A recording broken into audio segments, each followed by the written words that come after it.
Stanford, California, August 14, 1971. A 20-year-old college student named Doug Corpy sits alone in a small cell in the basement of the Jordan Hall Psychology Building and begins to scream. He is screaming because he cannot leave. He is screaming because he has been in the cell for 36 hours, and something has happened to him that he did not anticipate when he signed the consent form 9 days earlier, though it has only been 36 hours. He signed up for 2 weeks. He is screaming because he has started to forget, in a way that feels physical rather than conceptual, that the cell is not real, that the guards are not guards, that he is a Stanford undergraduate who can walk out. His name inside this basement is not Doug Corpy. His name is 8612, and the man who gave him that number is watching through a camera feed in a room down the hall and writing notes. And the notes say, "This is going very well." The question the Stanford Prison Experiment forces open is not whether ordinary people can become cruel. We have enough history to have settled that. The question is the mechanism, the specific identifiable steps by which a person who is not cruel, who has no history of cruelty, who believes themselves to be fair and ethical and humane, becomes someone who makes another person scream in a basement and records it as a successful data point. And the answer, which took decades to fully assemble, implicates something you use every single day, not a weakness, not a pathology, something you were taught to call a virtue.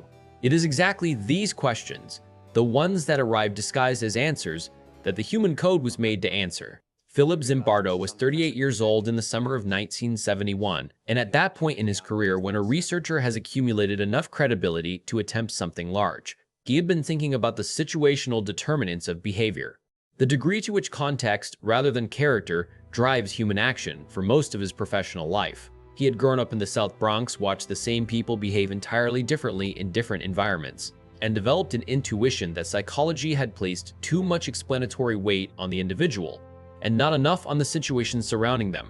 The Stanford Prison Experiment was designed to test that intuition with a directness that would be impossible to dismiss. He placed an ad in local newspapers. Male college students wanted for psychological study of prison life. $15 per day, 2 weeks. 75 people applied. 24 were selected. Screened specifically for psychological health, emotional stability, absence of criminal history, absence of any known predisposition toward aggression or submission. They were randomly assigned by coin flip to be either prisoners or guards. They did not choose their roles chose them. Zimbardo himself took on the role of prison superintendent. This detail matters and was not discussed enough for a long time in the literature on the study. He was not a neutral observer. He was a participant, and that participation would shape everything that followed in ways he would not fully acknowledge for nearly 30 years.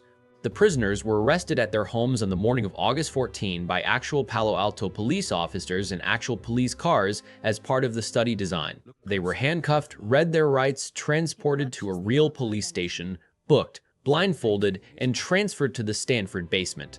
They were strip-searched, deloused, given smocks to wear with no undergarments and a chain bolted around one ankle, and assigned numbers. Their names were not used again. The guards were given uniforms, mirrored sunglasses to prevent eye contact, wooden batons, and instructions that said, essentially, maintain order. Zimbardo gave them no script for cruelty. He didn't need to. By the second day, the guards had invented their own. They began waking prisoners at 2 in the morning for head counts that served no purpose except disruption. They forced prisoners to do push-ups, sometimes with a guard standing on their backs. They restricted bathroom access, issuing buckets for use in cells when bathroom privileges were denied. They began using the solitary confinement unit, a small dark closet with increasing frequency for what they categorized as infractions, some of which were expressions of frustration, some of which were nothing at all. One guard, who became known in the records by his pseudonym John Wayne, developed a persona of systematic psychological cruelty that distinguished itself, even among the other guards, by its creativity. He did not hit anyone. He found more durable instruments. He made prisoners refer to each other by number and punished the use of names. He made them clean toilet bowls with their bare hands. He made them perform simulated sexual acts during punishment exercises. And he did this while remaining, by all external measures, a pleasant and unremarkable person when he left the building at the end of his shift and drove home to his apartment. By the 36-hour, Doug Corby, prisoner 8612, was in the condition described at the beginning of this account. He was screaming and crying and presenting what looked to Zimbardo and his team watching the monitors like an acute psychological break. There was a discussion among the research team about whether to release him. Zimbardo, in his role as superintendent, initially resisted. He said that A612 was trying to manipulate the system, that the distress was performed, that releasing him would undermine the study's integrity and signal to other prisoners that emotional breakdown was an exit strategy. He was eventually released, but the hours of deliberation before that decision, the fact that a group of trained psychologists watched a 20-year-old scream in a basement cell and spent time debating whether his distress was genuine enough to warrant intervention, tells you more about what the Stanford Prison Experiment actually demonstrated than any finding about guard behavior. If you've reached this point and you're feeling unsettled in a way that feels important, that feeling is the point. Subscribing to the Human Code means the next time we go somewhere like this, you'll be there. The experiment was scheduled to run for 2 weeks. Zimbardo shut it down on day 6. The intervention that forced that decision did not come from the research team. It came from a graduate student named Christina Maslock, who had come to the basement to conduct interviews and who, upon watching the guards march prisoners with bags over their heads to the bathroom at 11 o'clock at night, turned to Zimbardo and said, "What you are doing to these boys is terrible." She was the only person among the dozens of observers, consultants, and research staff who had visited the study across 6 days to raise an objection. Later, she described the effect of entering the situation from outside it, of not having been present for the gradual escalation that had normalized each new increment of cruelty. She had not watched it build. She arrived and saw the endpoint. And the endpoint, viewed without the context of gradual escalation, was unambiguous. Zimbardo shut it down the following day. He and Maslock married 2 years later. The Stanford Prison Experiment entered the cultural record as a demonstration of the power of situation over character. Proof that ordinary people, given the wrong role in the wrong environment, would commit acts they would never otherwise consider. Zimbardo spent the following decades developing what he called the Lucifer effect, the transformation of good people into perpetrators of evil through situational and systemic forces. He testified before Congress in 2004 about the Abu Ghraib prison abuse scandal, arguing that the same mechanisms he had observed in a Stanford basement were visible in the photographs coming out of Iraq. Ordinary soldiers, assigned to guard roles, operating in an environment that normalized cruelty through gradual escalation, without clear rules, without adequate oversight, within a hierarchical system that rewarded control and punished disruption. The argument was compelling. It was also, it turned out, not entirely complete. In 2018, a journalist named Ben Bloom published an investigation that complicated the Stanford Prison Experiment in ways the popular version of the story had not. He obtained recordings of the sessions and found evidence that the guards' behavior had been, in some cases, actively coached by Zimbardo's research team. There were recordings of a graduate student researcher telling a guard who was behaving too gently to be tougher, to be more authoritarian, to stop treating prisoners like people he was trying to help. There was evidence that the briefing given to guards before the study began had included guidance about the kind of environment that would serve the research purposes, suggestions that framed harshness as appropriate and necessary. And there was a recording of Doug Corby years later, saying that his breakdown had been partly performed, that he had wanted to leave the study because he had an important exam to study for and had understood that distress was the available exit. This did not invalidate the study. The guards who became brutal were not following a script. Their specific innovations in cruelty were their own. The degradation was real. The psychological effects on participants were real and documented in long-term follow-up. But it meant that the clean story, ordinary people randomly assigned, becoming monsters without any external encouragement, was not entirely what had happened.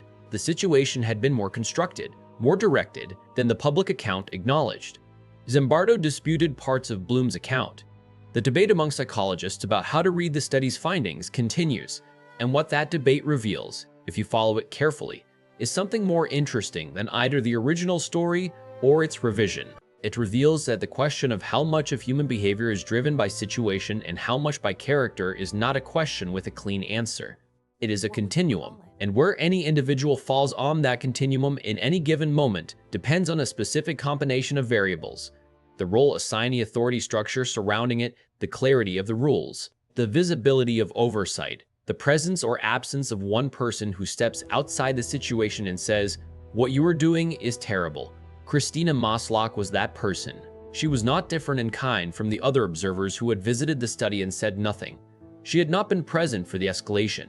She had status independent of the study.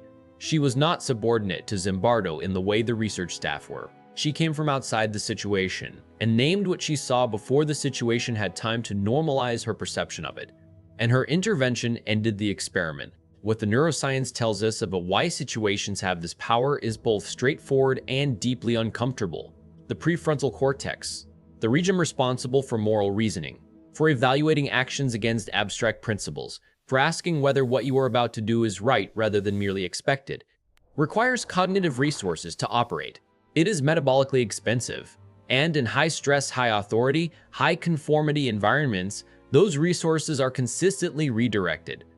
The brain prioritizes role performance, threat monitoring, and social belonging over abstract ethical deliberation.